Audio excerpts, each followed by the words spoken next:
দলিল আছে, দলিল ছাড়া কথা বলি না হুজুর। এই যে দেখেন দলিল, আমি দলিল নিয়ে এসেছি রগে কইরা। গত নভেম্বরের 26, 25 এবং 26 তারিখ আমার মাহফিল ছিল ঝিনাইদহ। ঝিনাইদহ একটা জেলা আছে না, ওটার সীমান্ত এলাকায় একেবারে এই যশোরের শুরুতে, ওখানে হলো ওই পারে হলো চৌগাছা, যশোর জেলার চৌগাছা থানা। আমি যখন রাত্রে মাহফিল করলাম তো আমি বললাম আমার তো আগামীকালকে মাহফিল, আবার রাত্রে। এই আপনাদের এখানে যেরকম আজকে চলে গেছি কোথায়, জাপলং। তো আমার দিনের বেলা কাজ তো নাই। তো আমি যেহেতু অমুসলমানদের দাওয়াতি কাজ করি, নবমুসলিমদের খোঁজখবর নেওয়ার চেষ্টা করি, খ্রিস্টান মিশনারির বিরুদ্ধে গণজাগরণ, জনসচেতনতা তৈরি করার চেষ্টা করি, সুতরাং আমি আমার কাজে চলে গেছি জাপলংয়ে। রাত্রে আসিয়া মাহফিল করবো, কোনো সমস্যা নাই। গিয়া সারাদিন দাওয়াতি কাজ করছি আলহামদুলিল্লাহ। পুরা এলাকায় ঘুরে ঘুরে আমরা ওখানকার স্থানীয় যুবকদেরকে সাথে নিয়ে গেছি, তৌহিদি জনতাকে, ওলামায়ে কেরাম আমাদের সাথে ছিল। আপনাদের এই শাহপুরানের কৃতি সন্তান আমার ভাই বন্ধু হযরত মাওলানা এই আব্দুল আহাদ, সেও আমার সাথে ছিল। আমরা একসাথে সেখানে গেছি, এখন 1900 আমরা একসাথে আসছি। তো আমরা সেখানে গিয়ে দাওয়াতি কাজ করছি। ঠিক এরকম ভাবে আমি ওখানে বললাম, এখানেও আমি কালকে আব্দুল আহাদ ভাইকে বলছি, যেহেতু আমার আগামীকালকে বিশাল সময়, সেই সকাল থেকে নিয়ে বিকাল পর্যন্ত, রাত 8টা 9টার পরে বয়ান শুরু হবে, তো এই পর্যন্ত আমি কি করব, তাইলে আমরা দাওয়াতি কাজ করি। বলে ঠিক আছে, জাপলং যাই। সেখানে খাসিয়াপাড়া আছে, খাসিয়াপাড়ায় আমরা দাওয়াতি কাজ করতে যাবো। ঠিক যশোরের চৌগাছা যখন আমার বয়ান শেষ, তো আমি বললাম আগামীকালকে কি করবো, সকাল 10টা 11টার মধ্যে তো ইনশাল্লাহ বিশ্রামের কাজ শেষ হয়ে যাবে। এরপরে কাজ কি, বলে হুজুরের পাশেই হলো চৌগাছা থানা, সেখানে একটা NGO, নাম হইল দীপ্ত সমাজ কল্যাণ সংস্থা। নাম কি? ঋণ টিন, গরু ছাগল হাঁস মুরগি, কম্বল মশারি, ওষুধ বই, চাউল ডাল, তাবু পানি, কিস্তি, সুদ ভিত্তিক ঋণ দেওয়া, এটা হলো তাদের কাজ। আর সাইনবোর্ড হলো দারিদ্রতা বিমোচন প্রকল্প, আত্মনির্ভরশীলকরণ প্রকল্প, নারী উন্নয়ন প্রকল্প। কথা বুঝছেন নি? এটা হলো তাদের নাম। হ্যাঁ, এই আইনি ব্রাকের ভিতরে লেখা থাকবে, দেখবেন ব্রাক অফিসে, নারীদেরকে আইনি সহায়তা দেওয়া হয়, পুরুষদেরকে না কিন্তু, নারীদেরকে। মানে তার নারীদের পারিবারিক বন্ধনকে ধ্বংস করা হয়। কোন মহিলা যদি কোনো স্বামীর বিরুদ্ধে ব্রাকে যায়, নিশ্চিত তার ওই বন্ধন শেষ। কথা বুঝলেন? ওদের প্রধান হাতিয়ারই হল এটা, যে কোনো মূল্যে একটা মেয়েকে স্বামীহীন করে দাও। স্বামীহীন যখন হবে তখন সে অটোমেটিকলি গার্মেন্টসে চলে যাবে। আর গার্মেন্টসে চলে গেলে তার নাউজুবিল্লাহ অপকর্মে লিপ্ত হইতে খুব বেশি শেষ। এক কথা শেষ করে দিল। আর একটা মেয়ে যদি দৈয়ুস হয় তো একটা এলাকাকে নষ্ট করার জন্য যথেষ্ট।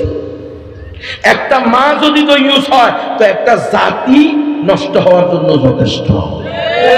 এটা তারা রিচার্জ করে দেখছে। তুমি একটা জাতি দাও, আদর্শ মা দাও, আমি একটা আদর্শ জাতি দিব।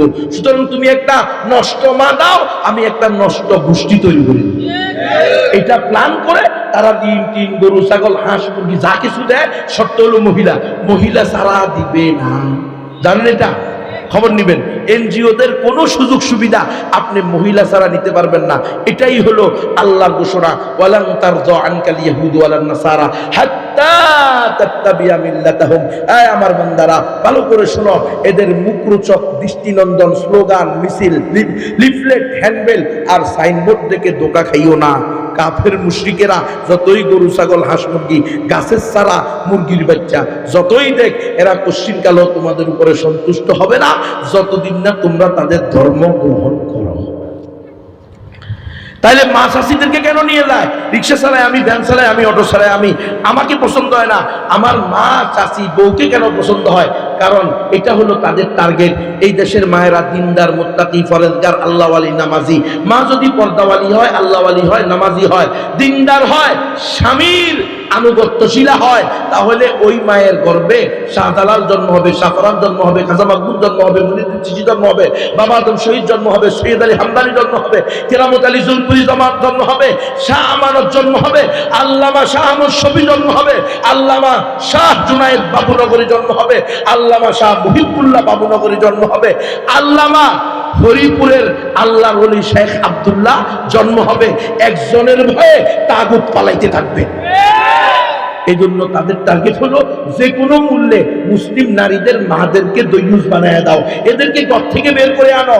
নারী উন্নয়ন, নারী ক্ষমতায়ন, সমান অধিকার, দারিদ্রতা বিমোচন, নারী পুরুষ ভেদাভেদ নাই, সবার জন্য শিক্ষা চাই, নারী পুরুষ ভেদাভেদ নাই, সবাই মিলে দেশকে এগিয়ে নিয়ে যাই। এই কথা বলে মেয়েদেরকে ফুটবল খেলোয়াড় বানাও, ক্রিকেট খেলোয়াড় বানাও, তাদেরকে মেট্রো রেলের শালিকা বানাও, তাদেরকে দিয়া এরকম ভাবে ট্রাফিক পুলিশের দায়িত্ব পালন করাও, তাদেরকে পরপুরুষের সাথে রিক্সায় বসাও, অটোতে বসাও, এরপরে ট্রেনে বসাও, বাসে বসাও, পরপুরুষের সাথে গা ঘেঁষাঘেঁষি করে এনজিও অফিসে যাবে, পরপুরুষের সাথে গা ঘেঁষাঘেঁষি করে উপজেলা অফিসে যাবে, চেয়ারম্যান অফিসে যাবে, এমপির অফিসে যাবে, চেয়ারম্যান নি, মেম্বার নি, এমপির নি, দায়িত্ব পালনের নামে ঘর থেকে বের হবে, পরপুরুষের সাথে গা ঘেঁষাঘেঁষি করে তার লজ্জা শরম ধ্বংস হবে, দৈয়ুস হবে, তার গর্বে আর আল্লাহর ওলি আসবে না, তার গর্বে জন্ম হবে আবুল হোসেন বাউল সরকার মোর্তা।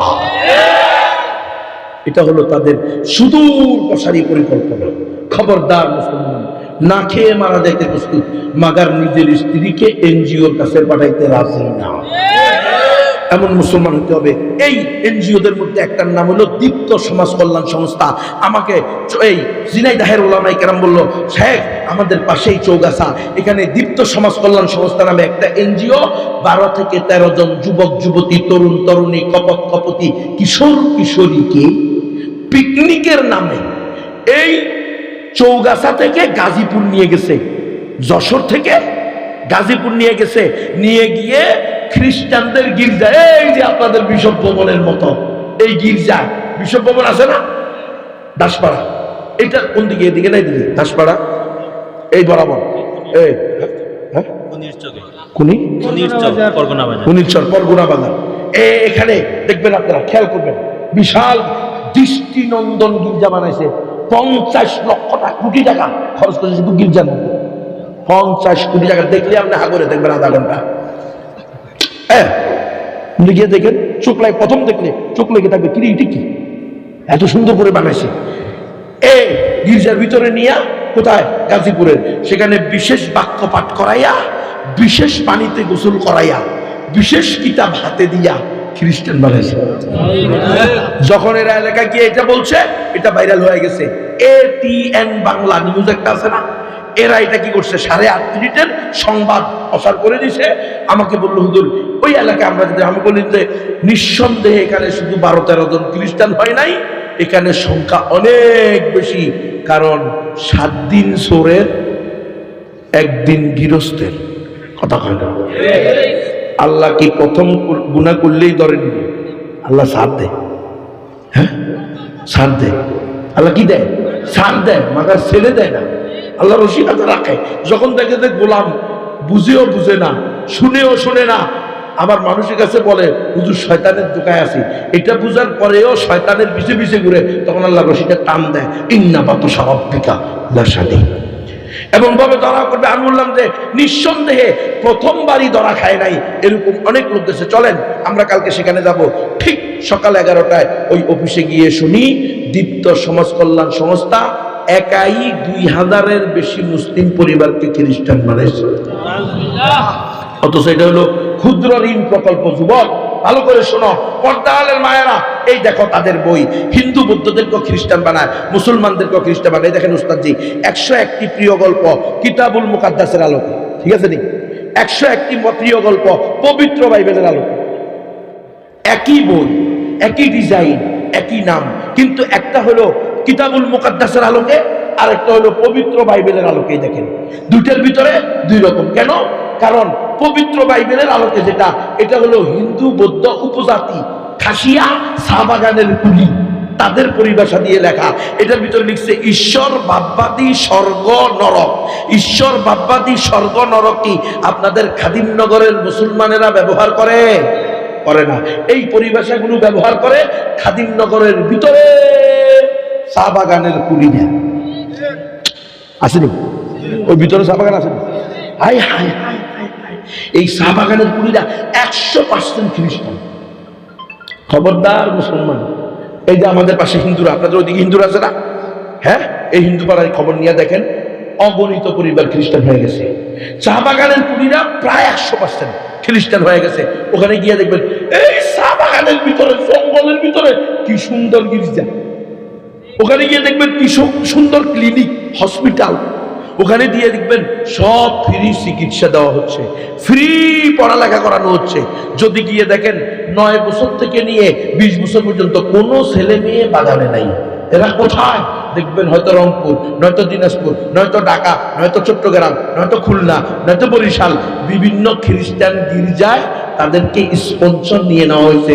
জন্ম থেকে নিয়ে 18 বছর পর্যন্ত গির্জায় বড় হবে, পড়া লেখা, উঠা বসা, বাইবেল অনুযায়ী জীবন করবে। আর 18 বছর পরে তাদেরকে বের করে দিয়ে বলবে যে কোনো ধর্মে ইচ্ছা তুমি চলে যাও। আমরা হইলাম লিবারেল, উদারপন্থী। আমরা কাউকে খ্রিস্টান ধর্ম গ্রহণ করতে বাধ্য করি না। তো 18 বছর পর্যন্ত গির্জায় বড় হইলে এরপরে পাক্কা সাচ্চা মুমিন মুসলমান হয়ে বাইরে বুকে কথা বলে। আহা, এটা সুদূর প্রসারী পরিকল্পনা। আপনি এখানেও খবর নেন, আমি গিয়ে দেখি এখানে কিরে কেউ নাই, কেউ নাই, শুনশান। আমার ড্রাইভারকে বললাম কিরে আওয়াজ দে, কেউ থাকবো না কিন্তু এত বড় প্রতিষ্ঠান।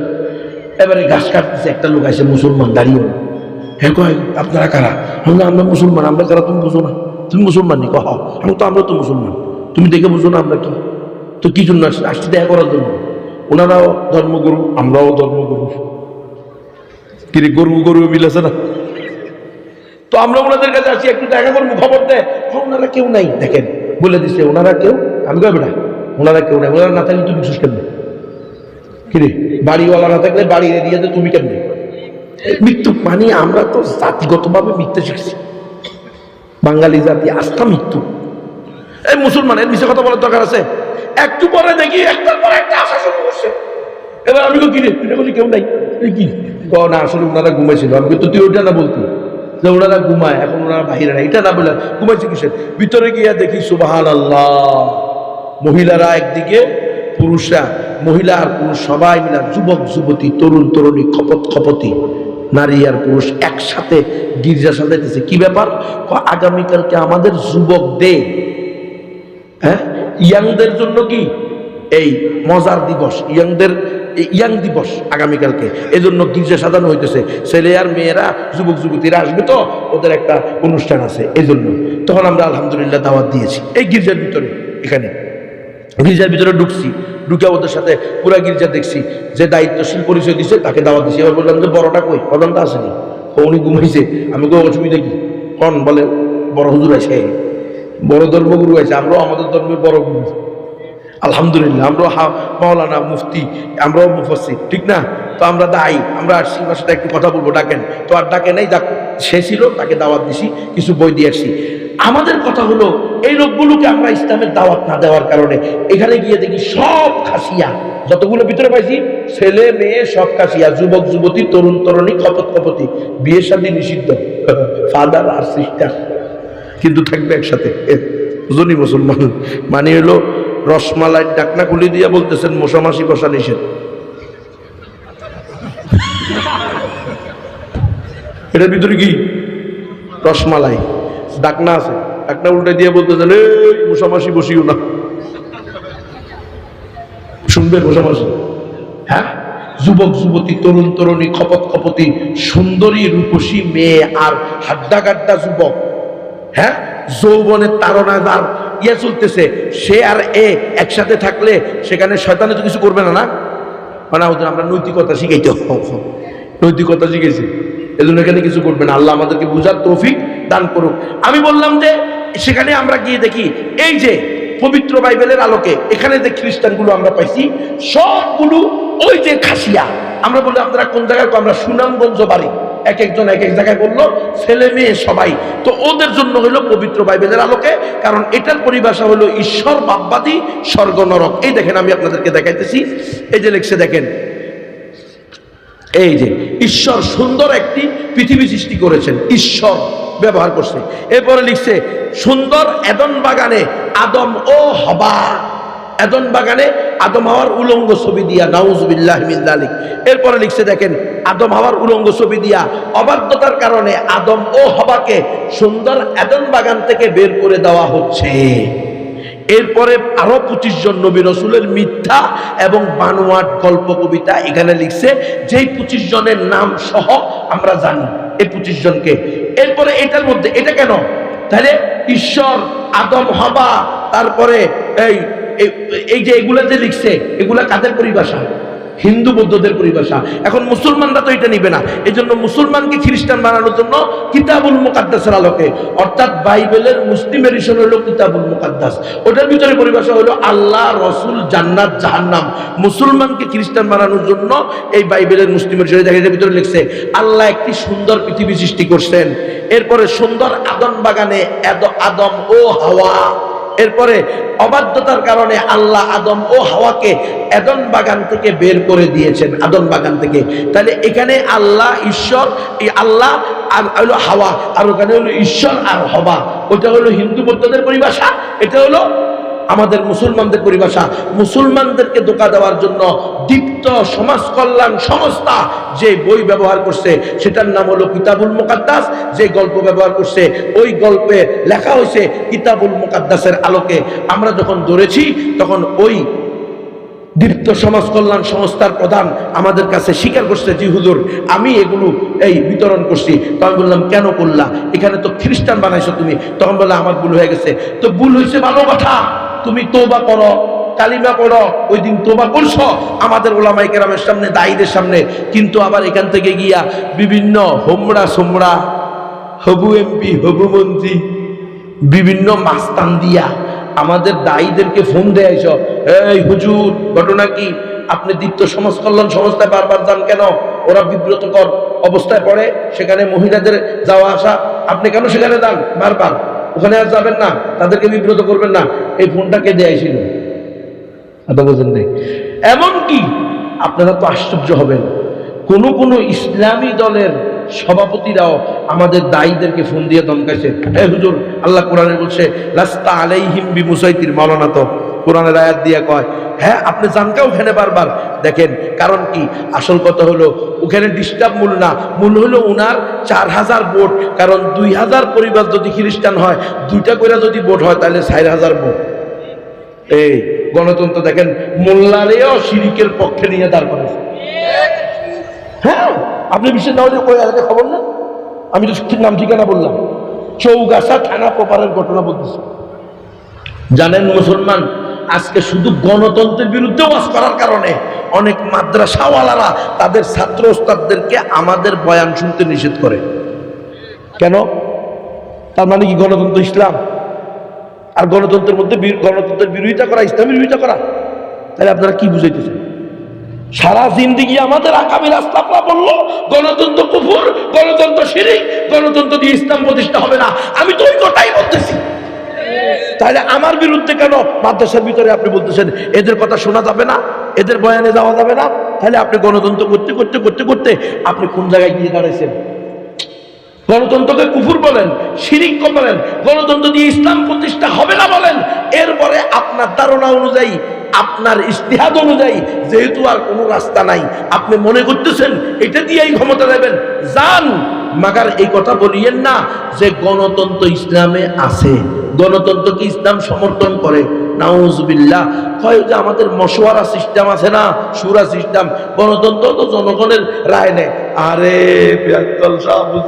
এগুলা কিতাব বেঁধেছেন আপনি? রাসূল সাল্লাল্লাহু আলাইহি সাল্লাম মশওয়ারা নিয়েছে কার থেকে? হিন্দু, বৌদ্ধ, খ্রিস্টান থেকে। কেন? আমাদের সুরার মধ্যে কি হিন্দুরা মত দিতে পারে? সুরাই নাজামে হিন্দুরা, বৌদ্ধরা, খ্রিস্টানরা মত দিবে? হ্যাঁ, সুরাই নাজামের ভিতরে এলাকার সবচেয়ে বড় লুচ্চা সে যাইয়া রায় দিবে? সুরাই নিজাম সিস্টেমের মধ্যে এলাকার সবচেয়ে বড় পতিতা সে গিয়ে মত দিবে? তো তাহলে আপনি গণতন্ত্রের সাথে সুরের সাথে কেমনে মিলান? দুটা কেমনে এক হয়? আমার তো মাথাই ধরে না। আমরা এই জন্য পেরেশানিতে আছি, বুঝছেন? আমরাও চাই ইসলামী দল ক্ষমতায় যাক, আমরাও চাই ইসলামী দল ক্ষমতায় যাক, খোদার কসম এটা আমাদের দিলের চাওয়া। কিন্তু ইসলামী দল ক্ষমতায় যাবেন, আপনি যে আবার এই গণতন্ত্রকে ইসলামাইজেশন করতেছেন। আপনি বলতেছেন গণতন্ত্রের 33% ইসলামের সাথে মিলে, 33% ইসলামের সাথে মিলে না, আর 60%, 40%, 54%, 64% এগুলো হলো খুনসায়ে মুশকিলা। হিজলা, এগুলা না ইসলাম না নন ইসলাম, এটা মাঝখানে। অথচ সারা জিন্দেগি ওয়াজ করছেন, 1 ড্রাম দুধের ভিতরে 1 সোনা পড়লে, ফোটার 1 ফোঁটা সোনা পড়লে এই দুধ কি না পাক, এটা খাওয়া যাবে না। আর এখন বলতেছেন এটার ভিতরে এত এত পার্সেন্ট কি আছে, ইসলাম আছে। সুতরাং গণতন্ত্রের সব কিছু খারাপ না। আরে আল্লাহ, গণতন্ত্রের এক কথাই তো শেষ, সার্বভৌমত্বের মালিক জনগণ। গণতন্ত্রের এক কথাই তো শেষ, জনগণের অভিপ্রায়ে হবে রাষ্ট্রের সর্বোচ্চ আইন। জনগণ যা বলবে সেটাই আইন। এ কথা বিশ্বাস করলে তো আপনি বেঈমান। তাহলে আপনি আবার এখানে গণতন্ত্রের ভিতরে এটা ইসলাম আছে, ওইটা ইসলাম আছে, এটা বাইরকরণ করতে গিয়ে কিরে অধিকাংশ, আরে অনেকে আবার কি দলিল দেয়, ওমর রাদিয়াল্লাহু তাআলা আনহুকে মসজিদের ভিতরে তার এক মুসল্লি দাঁড়ায় বলছে, ওমর সাহেব আপনি আগে দায়িত্ব দেন, জবাব দেন, আপনার খুতবা শুনবো না, আপনার পিছনে নামাজ পড়ুন না যতক্ষণ আপনার উত্তর পাবো না। কি হয়েছে রে বাবা, কি উত্তর? আপনার গায়ে লম্বা জামাকা, আঙ্গুরের কাপড় যা দিচ্ছেন এই বাইতুল মাল থেকে, সেটা দিয়ে তো হাফ জামা হয়েছে, পুরো জামা হয় না, আপনারটা লম্বা হয়েছে গা। তো ওমর রাদিয়াল্লাহু তাআলা বলছে, এই আমার ছেলে আব্দুল্লাহ বিন ওমর নাকি, হ্যাঁ তুমি দাঁড়াও, দাঁড়ায় উত্তর দাও। তো বলছে আমার যেটা দিছিল বাইতুল মাল থেকে সেটা আমি আমার আব্বারে দিয়ে দিছি। এটা দিয়ে বলে গণতন্ত্র বলে প্রমাণিত হবে না। বুঝলেন না মনে হয়? ওমর রাদিয়াল্লাহু তাআলা আনহুকে সাধারণ মানুষ প্রশ্ন করছে, এই খলিফাতুল মুসলিমিন আমিরুল মুমিনিন, আপনি যে বাইতুল মাল থেকে কাপড় বিতরণ করছেন, প্রত্যেকের জন্য একটা কাপড় করে দিছেন, ওই কাপড়ে তো পরিপূর্ণ জামা হয় নাই আমাদের, তো আপনারটা কেমনে হইল? এটার উত্তর দেন। তুমি উত্তর দিছে, বাবা তুমি দাঁড়াও। ছেলেরা বলছে, আব্বা দাঁড়া, দাঁড়ায় উত্তর দে। তো ছেলে বলছে, ভাই আপনারাও একটা পাইছেন, আমার আব্বাও একটা পাইছে, আমিও একটা পাইছি, যেহেতু আমিও দেশের একজন কি নাগরিক, তো আমি আমারটা আমার আব্বারে হাতিয়ে দিছি, তো দুইটা মিলাই আব্বারটা লম্বা হয়েছে। তো এটা দিয়ে বলে গণতন্ত্র প্রমাণিত হয়। বলে কেমনে রে? মানে এটা দিয়ে প্রমাণিত হয় হিন্দুরা আপনারা ভোট দিতে পারবেন।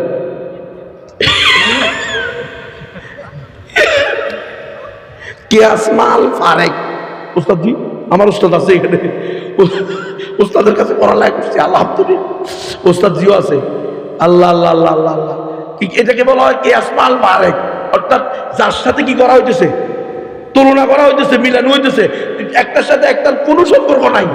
গণতন্ত্র হলো কুফরি এবং শিরকি মতবাদ, আর শুরাই নিজাম সম্পূর্ণ আল্লাহর হুকুম রাসূলের সুন্নাহ দ্বারা প্রমাণিত। কিরে আমাদের শুরাই নিজামের ভিতরে হিন্দু বৌদ্ধ খ্রিস্টানদের ভোট নেওয়া যাবে, রায় নেওয়া যাবে, রায় নেওয়া হয়? আরে বুঝুন আপনারা, আবু বকর, ওমর, ওসমান, আলী রাদিয়াল্লাহু তাআলা আনহুম আজমাইন, ওনারা যে খলিফাতুল মুসলিমিন হয়েছেন, ওনারা কি হিন্দু বৌদ্ধ খ্রিস্টানদের ভোট নিয়ে হয়েছেন? তো যে সূরা হয়েছে, এই সূরা হলো আহলুল হাল্লি ওয়াল আকদ, যারা সমাজের যোগ্য প্রাজ্ঞ অভিজ্ঞ, সমাজে গ্রহণযোগ্য তারা। আর গণতন্ত্রের মধ্যে তো হাগলেও ভোট দেয়, নাস্তিকেও ভোট দেয়, বেশ্যাও ভোট দেয়, বেহায়াও ভোট দেয়। কিরে তাহলে দুইটা এক হইল কেন? এটার সাথে এটা মিলানো যাবে? কখনো মিলানো যাবে না। সুতরাং প্রিয় উম্মাহ, আমরা আমাদেরকে যদি রক্ষা করতে হয়, পরিপূর্ণভাবে মুসলমান হইতে হয়, পরিপূর্ণভাবে আমরা যেই সম্পদ পেয়েছি এই সম্পদকে রক্ষা করতে হয়, তাহলে আমাদের একমাত্র পদ্ধতি হবে খেলাফ আলা মিনহাজিন নবুয়া, শরীয়তের মানদণ্ডে কোরআন সুন্নাহর আলোকে শরীয়তকে প্রতিষ্ঠা করতে হবে, এর কোনো বিকল্প নাই। পাশাপাশি এনজিওদের থেকে আমাদেরকে দূরে থাকতে হবে, নিজেদের পরিবারকে। এই স্কুল, এই বিশপ স্কুল, এরা কিন্তু অলরেডি গ্রামের, আমরা ওখানে গিয়ে এলাকার লোক থেকে খবর নিয়েছি, প্রত্যেক বাড়িতে বাড়িতে যাইতেছে ওদের টিম, গিয়ে বলতেছে আমাদের স্কুল হবে সর্বাধুনিক স্কুল, সবচেয়ে ভালো স্কুল, পড়ালেখা হবে উন্নত মানের। আমাদের স্কুলে ছাত্রছাত্রী ভর্তি করলে নিশ্চিত জিপিএ 5। এখন আমার মা বোনদের প্রতি আমার প্রশ্ন হলো, জিপিএ 5 আগে না তোমার ছেলে মেয়ের ইমান রক্ষা করা আগে? ইমান রক্ষা করা আগে। জিপিও 5 দরকার নাই, ছেলে মেয়ের ইমান ঠিক থাক, এটা আমাদেরকে লক্ষ্য রাখতে হবে। এই জন্য আমার গাড়ির মধ্যে বই আছে, ইসলাম ও গণতন্ত্র দুইটা আলাদা ধর্ম, একটার সাথে একটার কোনো সম্পর্ক নাই। নিসবতে তাবায়ুন, যাদের তৌফিক আছে প্রত্যেক যুবক আলেম, তালেবে ইলম এবং যারা গণতন্ত্র করো তাদের কাছে আমার আকুল আবেদন থাকবে, প্রত্যেকে একটা বই নিয়ে পড়ো। কোরআন, সুন্নাহ, ইজমা, কিয়াস 4 দলিলের ভিত্তিতে প্রমাণ করা হয়েছে কোনোভাবেই গণতন্ত্র দিয়ে ইসলাম প্রতিষ্ঠা সম্ভব না, মাগার ইসলাম ধ্বংস করা সম্ভব। এটা বই নিয়ে পড়েন, 200 টাকা প্রত্যেকে পড়েন, পড়ে এরপরে আপনি যদি মনে করেন না এরপরেও আমাকে গণতন্ত্রই করতে হবে, তো আপনি করেন, সেটা আমার হাতে নাই। এরপরে আছে এসো ইমান শিখি, আগে ইমান শিখেন, পরে চেয়ারম্যান, মেম্বার, এমপি, মন্ত্রী, প্রধানমন্ত্রী হন। ইমানই নাই, মন্ত্রী হইতে গিয়ে ইমান বিক্রি করে দিয়েছেন দুর্গাপূজার শুভেচ্ছা জানাইয়া, এরকম মন্ত্রীর কোনো দাম নাই।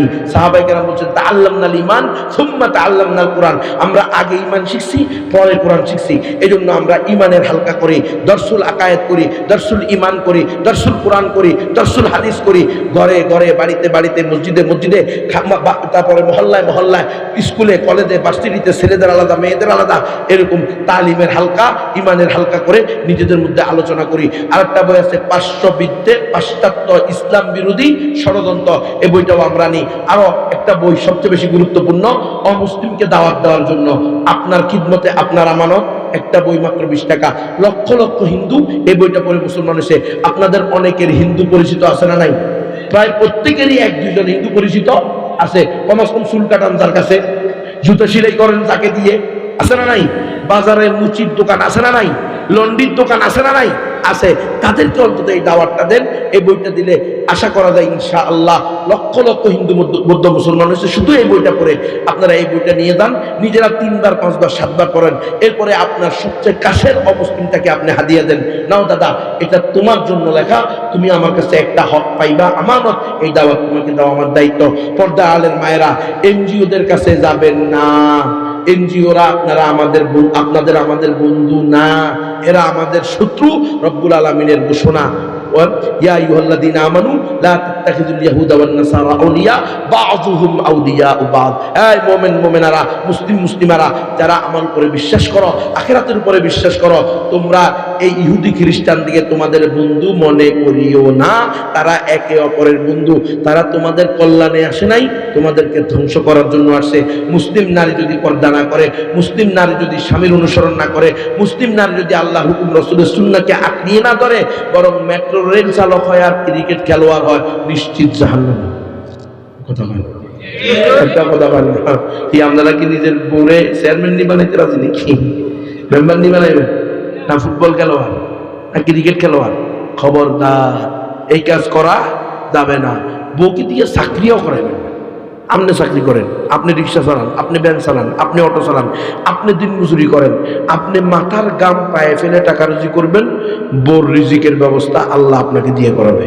আর রিজালু কাওয়ামুনা আলান নিসা, পুরুষরা নারীদেরকে পরিচালনা করবে। কিন্তু আফসোস, গণতন্ত্র মানার কারণে আজকে পুরুষদেরকে নারীরা পরিচালনা করে। প্রধানমন্ত্রী নারী, স্বরাষ্ট্রমন্ত্রী নারী, পররাষ্ট্রমন্ত্রী নারী, বিরোধী দলীয় নেত্রী নারী, কুফালের দুর্গতি।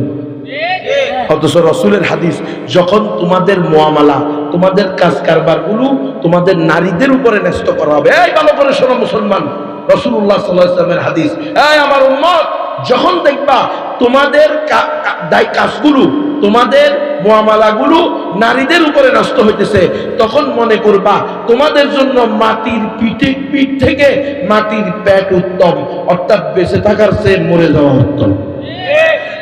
এবার আপনি সিদ্ধান্ত নেন, নারী নেতৃত্ব হালাল না হারাম? কই মুসলমান, বেগায়রাত মুসলমান। আহা, ইসলামী দলতে 30% নারী সদস্য দেখায়, দেখা যাবে? হ্যাঁ, তারপরে সংরক্ষিত এমপি আসনে নারীদেরকে এমপি দাঁড় করায়, তারপরে চেয়ারম্যান নি, মেম্বার নি, এমপি নিতে হয়, আছে না নাই? কারণ আপনি নালি ইসলামী দলই থাকতে পারবেন না, আপনি মানে আপনি গণতান্ত্রিক ইসলামে ক্ষমতায় যেতে পারবেন না, ভোটই করতে পারবেন না যদি নারী সদস্য না দেখান। তো আপনাকে তো শুরুতেই আপনার মা বোনদেরকে দইউজ করার জন্য বাধ্য করতেছে। তো আপনি কেমনে বলেন যে এই গণতন্ত্র দিয়ে ইসলাম আসবে? কোনোদিন সম্ভব না। আল্লাহ তাআলা আমাদের সকলকে পরিপূর্ণ ইসলাম জেনে প্র্যাকটিসিং মুসলমান হয়ে অমুসলমানদেরকেও ইসলামের দাওয়াত দেওয়ার তৌফিক দান করেন। আমিন। ওয়া আখিরু দাওয়ানা আলহামদুলিল্লাহি রাব্বিল আলামিন।